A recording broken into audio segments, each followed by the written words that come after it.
Hello everybody, Dean again from Hiker's Hole Survival. Just out for a walk today with Pepper, and I thought while I was out I'd do some video on finding natural materials for the light a fire.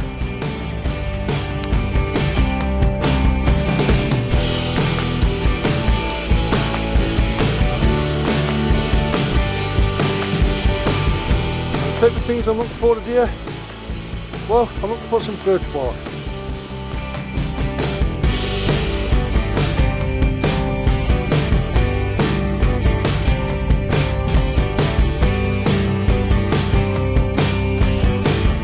I'll also be looking for some pine sap or pine resin, if you want to call it that, and I'll show you how to make some fat wood with it later on in the video if you want to stick around.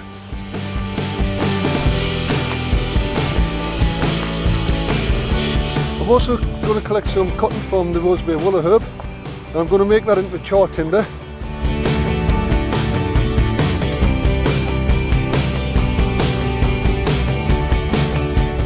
I'm also going to collect some thistle cotton as well from the cotton seeds, and if you want to stick around and watch what I do with that, I'm just going to show how easily that stuff takes to the fire steel.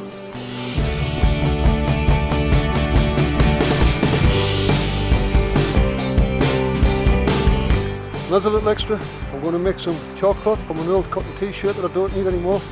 So if you want to see how things go, stick around for the rest of the video, and as usual, let's go further afield and we'll see how it goes.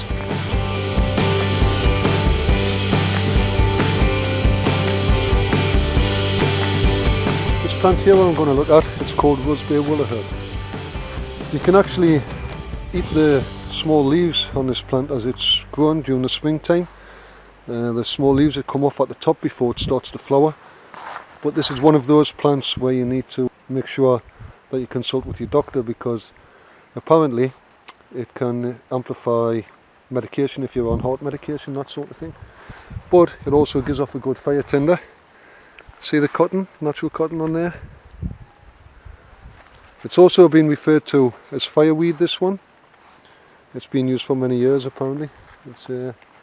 It's not a bad one. It's been a wet day today, and this is it's dried out pretty quick as well.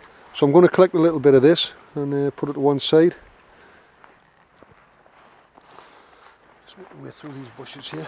Got a bit rambling back. This tree here, it's a silver birch, and as you can see it's peeling bark. It's not a paper birch, so don't get confused.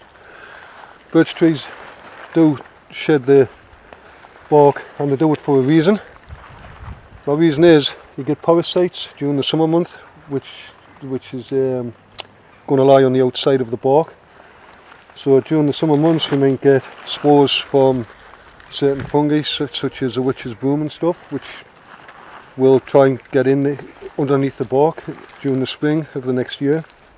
So the birch tree, it'll shed its skin, and it actually sheds off all of the parasites, parasite eggs, parasite spores, anything like that, and it's basically its own natural defence. You're not actually doing it any harm just by peeling off these flakes of bark which the birch tree is actually shedding. You're actually doing it a favour, because what you're doing there is you're taking away those parasites. Don't cut into the bark though. I've seen it a few times where people cut into the bark and they cause nothing but harm to the bloody tree, like, so just be careful what you're doing with it. Okay, just walking down the path here. Got myself some dead fall birch. Here it is. Some on the path there as well. So I think I'll collect myself a little bit of that.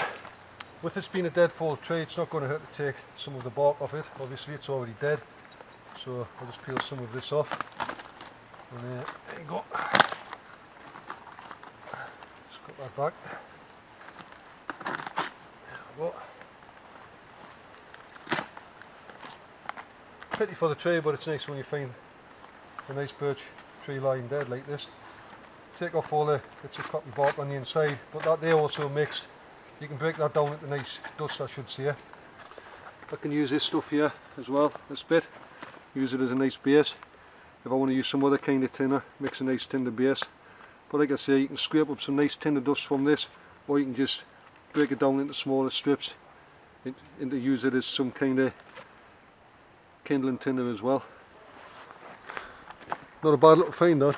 Yeah, I'll come back with a bag later on, another day, and I'll probably collect some more of that and keep it for other outings when I go out camping, wild camping, that sort of thing. It's always good to take a bit of tinder with you because you don't know exactly if you're ever going to find anything. I mean, if you're in a woodland you will, but if you're out on the moors you might need a little bit of tinder to get yourself a little bit of fire going, that sort of thing. Just walking along here, I can see some thistle heads. There we go. Show the thistle. If you look, you can see that the thistle seeds also they're spread by wind, and this here is a very fine cotton which carries the seeds through the air. So I'm going to collect some of this as well. What you'll find is, though, when I do a demonstration on this is really like a quick flash of a flame. You do actually need quite a bit of this, but you might be able to use it if you collect enough of it to light something like a bit of like pine resin or something like that, you know. Just come to the two-tier part of the wood now, which is a lot more pine trees. This wood, it's a mixture of self-seeding woodland and pine, and what I'm going to look for here is a bit of pine sap or pine resin. There's a tree here. What I'm looking for, I've just found a tree here, nice notch in it. There's a bit of resin running off it. If you look here, there we go. If you look inside of there, you'll probably see, just in here, I don't know how good that is on the camera, but there seems to be a lot of sap running off here. You can see there, that's a bit of fresh resin there, coming down. That's drying out a little bit, that one, but it's still damp on the inside. You can see where it's run down the tree here. There's actually a few lumps of it on the side. I'll just walk a little bit further down, see if there's any more trees. When you're looking for the pine sap or the pine resin, if you don't know what you're looking for, you can actually walk straight past it. It's very handy stuff to have, but it can actually look like, oh, I've just hit the jackpot. It can actually just look like bark, unless you know what you're looking for. Just take a look at this one. Like I said, this stuff, it can look just like bark as well, unless you know what you're actually looking for, but it's not difficult to find once you know what the stuff is. So let's take that. There we go. Oh, this is breaking off.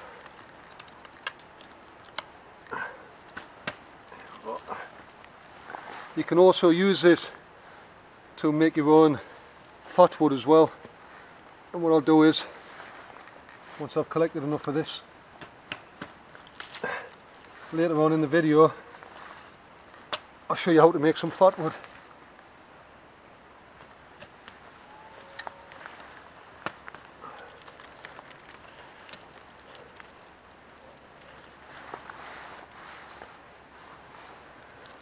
It's lovely stuff, this. It is really good find.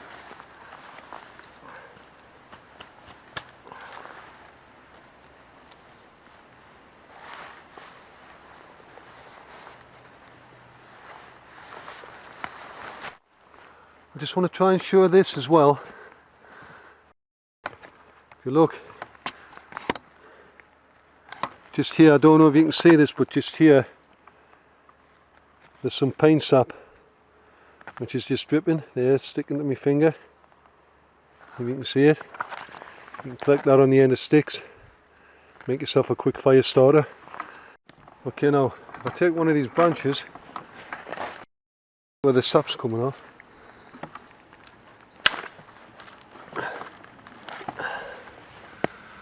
don't know if you can see this, just one second. Just under the bark there, you'll see it has a lot of pine sap under there. And what you have there is a instant, oh, damn it, get off. What you have there is an instant fat wood. What I think I'll do is, a lot of these branches on the bottom here, where the sap's coming out, they'll be dead. So I'll collect half a dozen of these and I'll put them in with my fire starting kit, and they'll come in handy someday, you know. Okay, we've got a nice collection of natural tinders there with the birch bark. We've also got the roseberry willow herb cotton and the thistle cotton. Now we've got some pine sap and also some fat wood, so some little pieces of fat wood anyway. So what I'll do is, if you want to keep watching the video, I'll give you a little demonstration on how these different materials work, and they'll go great with a fire steel. Now I'm going to give the demonstration on how to use the different tinders that I collected yesterday. I came up to the manor here today to do the demonstration. The demonstration is going to be thistle cotton, roseberry willow herb cotton, the birch bark, and also pine resin and pine sap. I'm also going to show you how to make some nice fat wood so you can store it in your fire lighting kit for a later day. I'm just about to get a fire going with some of this wood which I have collected. It's been lying here for quite a while. I haven't been up here for a couple of months. I've been doing other stuff in different places. But what I'm going to do is I'm just going to make myself some kindling with these pieces of pine what's lying around, and get myself a nice fire going. It's a little bit wet, but it doesn't matter. If I build it up slowly, it should burn through and I will get a fire going with it. Okay, I'm going to get the fire going, so I might as well do the first demo. I'm going to use the birch bark. The reason why I'm using the birch to get it going is because a lot of the wood is quite damp and the birch actually burns very well, so it's a good one to use because birch will burn when it's wet. A lot of the pine is quite damp. Some parts of it are quite dry here, which I'm going to use for kindling. As you can see, I've arranged a few different types of kindling here into different sizes. I'll use some of these smaller fine shavings that I've taken off here to start it off once I get the birch bark going. There's a few logs over here which are rather wet, but once I get a good ember on the fire they'll be able to burn through anyway. And here I have some used logs which have been left behind from somebody who's used this not long ago. I think it was a film crew from the college who was doing some kind of project. But even though these are damp, once I get the fire going these will burn through quite okay. I'll split some of them in half as well. And I need to clean my fireplace and everything up before I leave today because they haven't left it in the best of condition.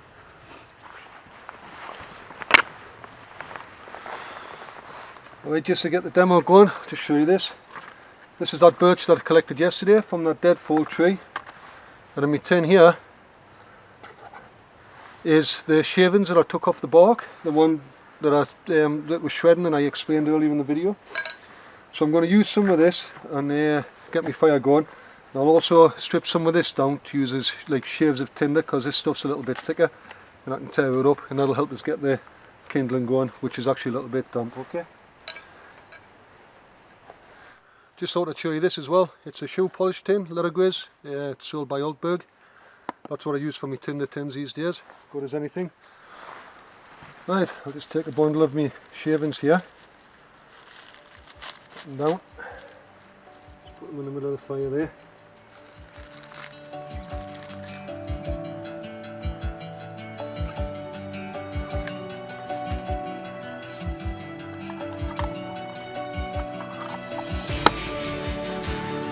I'll prepare myself some strips of this birch bark to use as a first tinder to help build the flames up.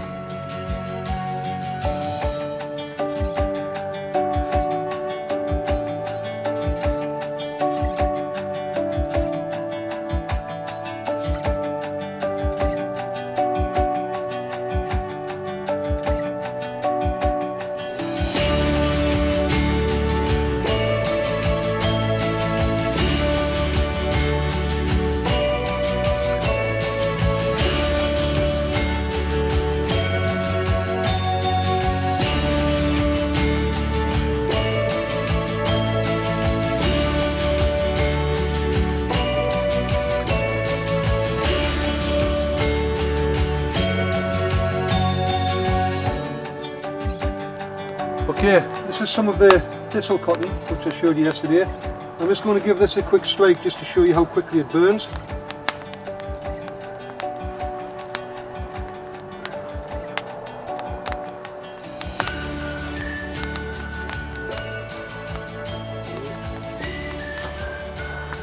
There we go. As you can see, it's more of just a flash flame.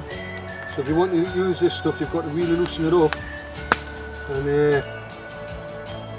you do actually need an awful lot of it for to get a fire going. Best thing, what I've found with this, is to mix it with some grass or something, very dry grass, and it helps the grass take a hold. There you go, very fast. This tinder here, this is roseberry willow herb. Don't know if you can see, but I've actually left the bits of seeds and stuff in there because they do help it burn. But what I'm going to do with this one is I'm going to put it in my char tin, and I'm going to make some char tinder with it. Okay, what I've done is I've put the roseberry willow herb cotton inside of this tin, which is my char tin. And I thought I just recorded doing it, but I forgot to switch the recorder on, so I've just put it on the fire.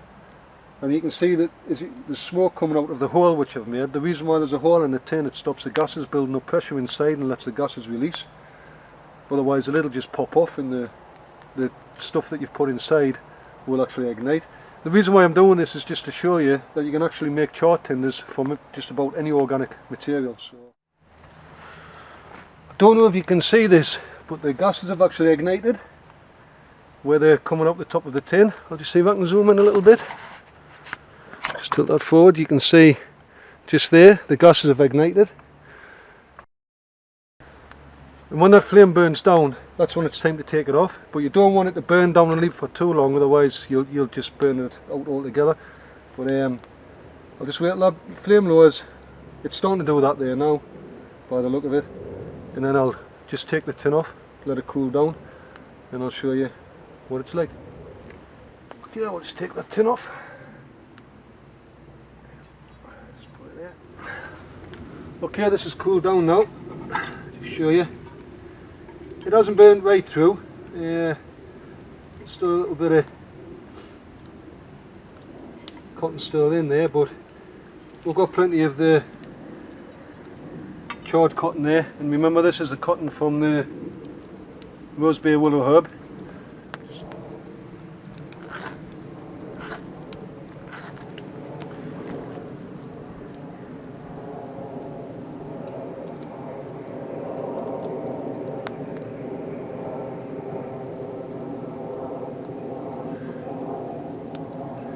And there you have it.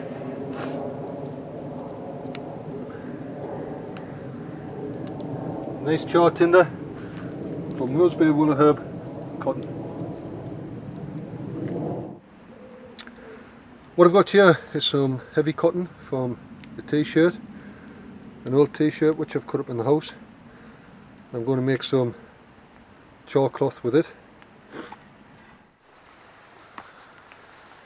It's been on there a couple of minutes. I'm going to take it off, let it cool down. The gases have stopped coming out, as you could see, as I was taking it off, and that's when you know that it's ready. Okay, just while I'm waiting for the tar to burn down, for the tin to cool down, but it's pretty cool now anyway. What I'm going to do is I'm going to put some birch sap on here. I don't want to get it too hot, because, sorry, pine sap, I said birch sap, I meant pine sap. I don't want to get it too hot because I don't want it setting on fire, but I'm going to melt this down. Get all melt down nicely. These are them little pieces of the fat wood which I collected earlier on in the video. Just put those to one side. Just put those on top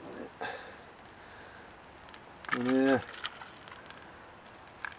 I'll get this all to melt down in here. Don't want it too hot, like I say, because I don't want it catching on fire. But once that's all melted down nicely, I'll take these little sticks and I'll put them inside of the sap or the resin. I don't know if you can see very clearly on the camera, but it's all pretty well melted right now. Just get rid of these few nasty bits that I've been pulling out.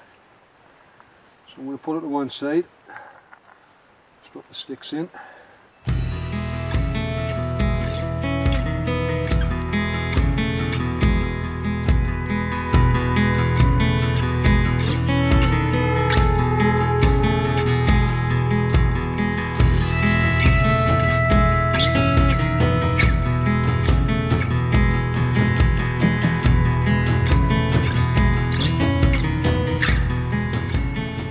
Okay, as you can see now, 4 or 5 pieces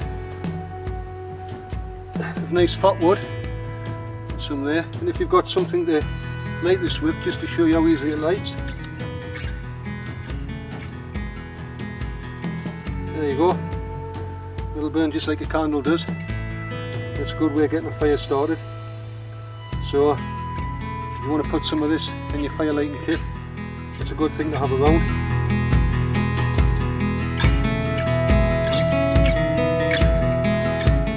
Right, let's just have a look at the char cloth what I've just made. There it is. Yeah, it's come on quite nicely. Some of it's a little overdone, but never mind. Still plenty in there to take from.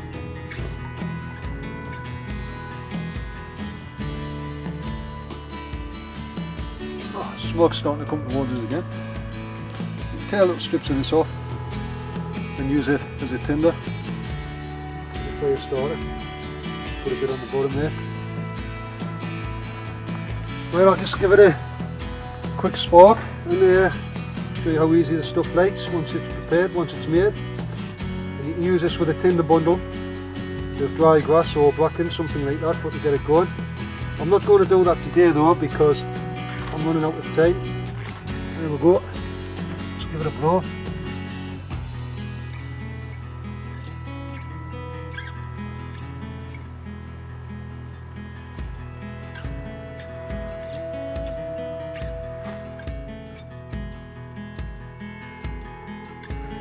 Okay, that's all I've got time for today. I'm sorry, I was going to show 1 or 2 more demonstrations on making char tinders from other natural organic materials, but I'll have to do that on another video later date, or maybe sometime when I'm out camping, when I go out on a hike, on a wild camp, something like that. But I hope you've enjoyed the video. I've shown how to make fat wood, and I've shown how to use the birch bark from the birch tree. Like I say, if you're going to take it from a live birch tree, only take it from a birch tree that's actually shedding its skin, and just take the flakes off the outside. Don't go cutting the bark off a live birch tree, please, because it doesn't do it any favours, and all you're doing is taking away its natural defences. I mean, how would you like it if somebody just took a layer of your skin off? It's going to get an infection, isn't it? Only take the bark from like a dead standing tree or a dead fall tree when it comes to the birch trees. I've done a little demonstration on the char cloth, and also shown how to make char tinder from natural cotton, and that natural cotton just happened to come from the rose bay willow herb. You can do it with the thistle cotton, you can also do it with green leaves or anything that's organic. So anyway, that's it for today. I've got to go. The clouds are closing in and it looks like it's going to start to get a bit wet. I haven't got anything to protect my camera with, and I've also run out of time. So my name's Ian Coulthard, this is Hikers Hold of Survival. Thanks for watching my video. Keep an eye out for some others, and like I say, get yourself out, practice this sort of thing, that's what I do. And until next time, goodbye and stay safe.